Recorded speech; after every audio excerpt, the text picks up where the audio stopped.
বিসমিল্লাহির রহমানির রহিম। আসসালামু আলাইকুম। সবুজের ছোঁয়া থেকে সবাইকে স্বাগত জানাচ্ছি। আপনারা কেমন আছেন? আশা করি ভালো আছেন। আমিও আল্লাহর রহমতে ভালো আছি। আজকে পহেলা বৈশাখ, শুভ নববর্ষ। সবাইকে নববর্ষের শুভেচ্ছা জানিয়ে আমার ভিডিওটি শুরু করলাম। আশা করি আপনারা মনোযোগ সহকারে দেখবেন। আজকে আমি আপনাদেরকে গুরুত্বপূর্ণ একটা ভিডিও নিয়ে এসেছি আপনাদের সামনে। অ্যা যেটা আপনারা সবসময় গাছের পরিচর্যা হিসাবে, কীটনাশক হিসাবে ব্যবহার করতে পারেন বিনা পয়সায় নিজের ছাদ বাগান থেকে সংগ্রহ করে। তো কিভাবে সেটা করবেন সেটাই আমি আপনাদেরকে দেখাচ্ছি। নিম অয়েল। নিম অয়েলটা কিভাবে তৈরি করতে হয় এবং কিভাবে গাছে স্প্রে করতে হয়, এটার উপকারিতা কী? নিম অয়েল হলো এক কীটনাশক। এটা কিন্তু গাছের বিভিন্ন অপকারী পোকামাকড় দূর করে দেয়। গাছের পাতা খেয়ে ফেলে, ফল খেয়ে ফেলে, এম তারপর মিলিবাগে আক্রমণ করে, বিভিন্ন ও গাছের ডগা আক্রমণ করে, পোকামাকড়, পিঁপড়া এই সমস্ত উম ইয়া থেকে এম মানে মুক্ত করে এই কীটনাশক নিম অয়েল তেল যদি আমরা গাছে স্প্রে করি। তাহলে এগুলি সমস্ত কিছু দূর হয়ে যায় এবং গাছের ফুল, ফল অটুট থাকে এবং সুন্দর থাকে। এগুলোকে কোনো উম কিছুতেই আক্রমণ করতে পারে না, সুস্থ থাকে। তাহলে কিভাবে নিম অয়েল তৈরি করতে হয় সেটাই আপনাদের কাছে দেখাবো। সবারই ছাদ বাগানে কম বেশি নিম গাছ আছে। আমিও যেমন একটা নিম গাছ তৈরি করে রেখেছি এই কারণেই যে এখান থেকে আমি বিভিন্ন রকমের কীটনাশক তৈরি করে গাছে প্রয়োগ করি। তো চলুন দেখাই আমি কিভাবে নিম অয়েল তেল তৈরি করি এবং কিভাবে আমি গাছে স্প্রে করি। সম্পূর্ণ ভিডিওটা না দেখলে আপনারা বুঝতে পারবেন না। তাই আপনারা অবশ্যই মনোযোগ সহকারে দেখবেন। আমি নিম পাতা তুলতেছি আমার ছাদ বাগান থেকে। আমার একটা ছোট্ট গাছ আছে। সেই গাছ থেকে আমি কিছু নিম পাতা সংগ্রহ করে নিচ্ছি। তা আপনাদের যাদের ছাদ বাগানে এখনো নিম গাছ নেই, অবশ্যই আপনারা নিম গাছ একটা বসাবেন। তাহলে এই নিম গাছের পাতা, নিম গাছ অনেক উপকার করে। অনেক উপকার, যেটা আমি আজকে সম্পূর্ণটা সব উপকারিতা তুলে ধরলাম না। শুধু নিম অয়েল কিভাবে তৈরি করতে হয় সেই প্রসেসটাই আমি আপনাদের কাছে দেখাবো। আপনারা এইভাবে তৈরি করে গাছে স্প্রে করে দিবেন। তবে যখন আপনারা এই তেলটা তৈরি করবেন, ভালো করে কাপড় দিয়ে সেঁকে তারপর এটাকে ঠান্ডা করে বোতলে ভরে নিবেন। তার পরের দিন আপনারা এটাকে গাছে খুব সকালবেলা বা বিকেলবেলা গাছে স্প্রে করে দিবেন। তাহলে গাছের সমস্ত পিঁপড়া, পোকামাকড় এই সবগুলো দূর হয়ে যাবে। এটা একটা মারাত্মক গুরুত্বপূর্ণ কীটনাশক এবং খুবই ভালো, কেনার চেয়ে ভালো। তো ১ম এ আমি একটা পাতিলে কিছু পরিমাণ পানি নিয়ে নিলাম। পানি কম বেশি হলে সমস্যা নাই। তো পরিমাণ বুঝে, আমরা যেহেতু বুঝি সবকিছুই, আমার নিম পাতার পরিমাণ বুঝে আমি সেই পরিমাণ পানি দিয়েছি। এখন এই কাঁচা নিম পাতাগুলো বেশ ১০ থেকে ১৫ মিনিট জ্বালিয়ে নেব। জ্বালানোর পর এটার একটা লাল বর্ণ ধারণ করবে। সেই লাল বর্ণ ধারণ করার পর আমরা এটাকে নামিয়ে ফেলব। তো এটার সাথে কিন্তু আমি ১ চামচ হলুদের গুঁড়া দিয়ে দিব। হলুদের গুঁড়া হলো অ্যান্টিবায়োটিকের কাজ করে। যেহেতু কাঁচা নিমপাতা আমরা এখানে জ্বালাচ্ছি, সেহেতু এটার মধ্যে যে ভাইরাস থাকবে, সেটা খারাপ ভাইরাস সেটা দূর হয়ে যাবে এই হলুদের গুঁড়ার কারণে। সেজন্য ১ চামচ হলুদের গুঁড়া দিয়ে দিবেন। দিয়ে তারপর এটাকে ভালো করে নাড়াচাড়া করুন। নাড়াচাড়া করে ১০ থেকে ১৫ মিনিট চুলায় রেখে দেন। এটা জাল হতে থাকুক। জাল হওয়ার পরে দেখবেন এক ধরনের লালচে কালার আকার ধারণ করবে এবং পাতাগুলোও কিন্তু হলুদ, হলুদ হয়ে যাবে। সবুজ পাতাটা হলুদ হয়ে যাবে। তারপর বুঝতে হবে যে জিনিসটা হয়ে গেছে। তো এখন আমি চুলায় দিয়েছি, এটাকে জ্বালাবো কিছুক্ষণ।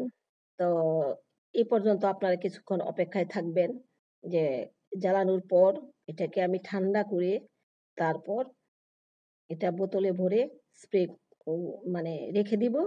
পরের দিন সকালবেলা গিয়ে আমি আমার বাগানে স্প্রে করব। তো এইসব ভিডিওগুলো আমি গুরুত্বপূর্ণ ভিডিওগুলো দেখাচ্ছি আপনাদেরকে এই কারণে, যারা ছাদ বাগান করেন, ছাদ বাগানের গাছপালাকে ভালোবাসেন, তাদের পরিচর্যা করতে চান, কিভাবে করবেন, কি দিলে আপনাদের গাছের সমস্ত দূষিত পোকামাকড় দূর হয়ে যাবে, গাছ সবল থাকবে, সুস্থ থাকবে। গাছ সুস্থ থাকা মানে একটা ফল ফুল পাওয়া। এখন আমার কিন্তু হয়ে গেছে এই যে হলুদ বর্ণ আকার ধারণ করেছে, আর পানিটা কিন্তু লালচে আকার ধারণ করেছে। আর পাতাগুলোও কিন্তু মজে একেবারে মানে হলুদ, হলুদ কালার হয়ে গেছে। এখন আমি এটাকে চুলা নিভিয়ে দিয়েছি, নামিয়ে ফেলব। এই যে এখন ঠান্ডা হয়ে গেল, তারপরে এখন আমি কাপড়ে ছেঁকে একটা পাতলা সুতি কাপড় নিয়ে ছেঁকে নিয়েছি। কারণ আমরা যেহেতু এটা স্প্রের বোতলে ভরবো, স্প্রের বোতলের ছিদ্রটা কিন্তু খুবই সেনসিটিভ।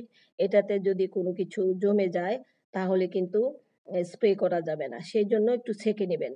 আর যে ছাঁকার পরে কিন্তু দেখবেন কিছু গুঁড়ি, গুঁড়ি আছে। সেইগুলো ফেলে না দিয়ে এগুলো আলাদাভাবে রেখে দিবেন। ওগুলো আবার জৈব সার হিসাবে ব্যবহার করতে পারবেন। আর ওই পাতাগুলোও কিন্তু আমরা ওইভাবে শুকিয়ে আবার ব্যবহার করতে পারবো। কোনো কিছুই আমরা ফেলে দিব না। এই যে দেখুন আমার ২ বোতল হয়ে গেছে। এখন আমি পরের দিন সকালবেলা এসেছি আমার গাছগুলোতে স্প্রে করব। তো কিভাবে আমি স্প্রে করতেছি দেখুন। আমি সম্পূর্ণটা নিব না। আমি বোতলের হাফ পর্যন্ত নিয়েছি। আর একটুখানি একটা বোতলে ছিল ওইটুক নিলাম। আর পানি দিলাম ৩ ভাগ আর ১ ভাগ দিব নিম অয়েল তেল। যেহেতু আমি অনেকগুলো গাছে দিব সেইজন্য আমি অনেকগুলো তৈরি করতেছি আরকি। এই যে বাকিটুকু আমি ভরে নিলাম। এখানে ৩ ভাগ পানি দিলাম আর ১ ভাগ নিম অয়েল তেল দিলাম। এ এখন কিন্তু আমার আরো রয়ে গেছে। এটা আমি আবার ১৫ দিন বা ১ মাস পর, পর দিব। গাছে স্প্রে করব। তো আপনারা এইভাবে তৈরি করে ঠান্ডা জায়গায় রেখে দিতে পারেন। তো সকালবেলায় এসে আমি চাটা নিয়ে এসে চা খাচ্ছি আর আমার গাছগুলোতে স্প্রে করতেছি। আপনাদেরকে দেখাচ্ছি আপনারা কিভাবে খুব সহজ পদ্ধতি, খুব কঠিন কিছু না। মনে হবে যে নিম অয়েল কি যেন, নিম অয়েল কি? এটা কিন্তু একটা কীটনাশক, মারাত্মক উপকারী কীটনাশক। এইটার উপরে আর কোন কীটনাশক হয় না। সবসময় আমি নিম অয়েলটাই স্প্রে করি। কারণ যেহেতু আমার ছাদ বাগানে আছে আমার নিম গাছ, তাই আমি সেটাই স্প্রে করি। ১ম এ আমি দুন্দুল গাছগুলোতে দিয়ে দিব। কারণ এতে পিঁপড়ে ভরে গেছে এবং ফুলগুলোতে পিঁপড়া।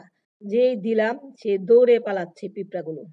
লাল পিঁপড়া, কালো পিঁপড়া এই সমস্ত পিঁপড়াগুলো দূর হয়ে যাচ্ছে একেবারে। আর এটা কিন্তু অনেক তিতো। সেই কারণেই কিন্তু এ এরা এই তিতা পছন্দ করে না। যার কারণে ওরা দৌড়ে পালায়। তো আমি সম্পূর্ণ গাছগুলোর মানে স্প্রে করা দেখাতে পারিনি। তো সবগুলো গাছেই কিন্তু আমি অলরেডি দিয়ে ফেলেছি। এটা দেওয়ার পরে। তা ওইটুকু আপনাদেরকে আমি শেয়ার করিনি। কারণ রোদ উঠে যাচ্ছে, তাড়াহুড়া করে দিচ্ছি। আমি কিন্তু সকালেই এসেছি। তো অনেক সময় লাগে, অনেক কষ্ট। যার কারণে সম্পূর্ণটা ক্যামেরা হাতে ধরে ভিডিও করে দেখানো এটা একটু কঠিন হয়ে যায়।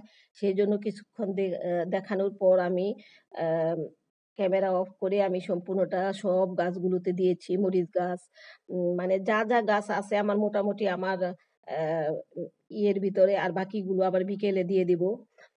তো এখন আমি বসে, বসে রেস্ট নিচ্ছি। সম্পূর্ণ গাছগুলোতে দিয়েছি। শাপলা গাছে এখানে এসে একটা ছায়াযুক্ত জায়গা আছে। এখানে বসে আমি মাছগুলোর খেলা দেখতেছি, খাবার দিয়েছি। ওরা খাবার খাচ্ছে আর উম এসে দৌড়াদৌড়ি করতেছে।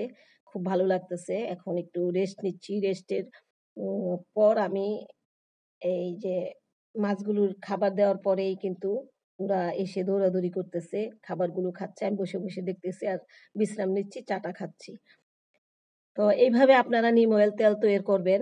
দেখলেন আমি কিভাবে নিম অয়েল তৈরি করি কীটনাশক। তো যদি আপনারা এভাবে করেন নিজেরা ঘরে বসে তাহলে বিনা পয়সায়, বিনা টাকায় তেমন একটা পরিশ্রম নাই। তো আপনারা এইভাবে নিম অয়েল তেল তৈরি করবেন। খুব কঠিন কিছু না, খুব সহজ। ১ বোতল এখনো আমার রয়ে গেছে। তো এটা আমি আবার পরবর্তীতে দিব যে গাছগুলোতে আমি দিতে পারিনি। তো এগুলি কিন্তু ঠান্ডা করে পরের দিন দিতে হবে। এটা মনে রাখবেন। আমি কিন্তু পরের দিন আবার ঠান্ডা করে এই গাছগুলোতে সমস্ত গাছগুলোতে স্প্রে করে দিয়েছি। তো ভিডিওগুলো যদি ভালো লেগে থাকে অবশ্যই লাইক, শেয়ার, কমেন্টস করতে ভুলবেন না। সাবস্ক্রাইব করে আমার পাশে থাকবেন, বেল বাটনটা বাজিয়ে দিবেন। তাহলে সমস্ত নোটিফিকেশনগুলি পেয়ে যাবেন। আজকে এই পর্যন্তই। ভালো থাকবেন, সুস্থ থাকবেন। সবুজের ছোঁয়ার পাশে। আল্লাহ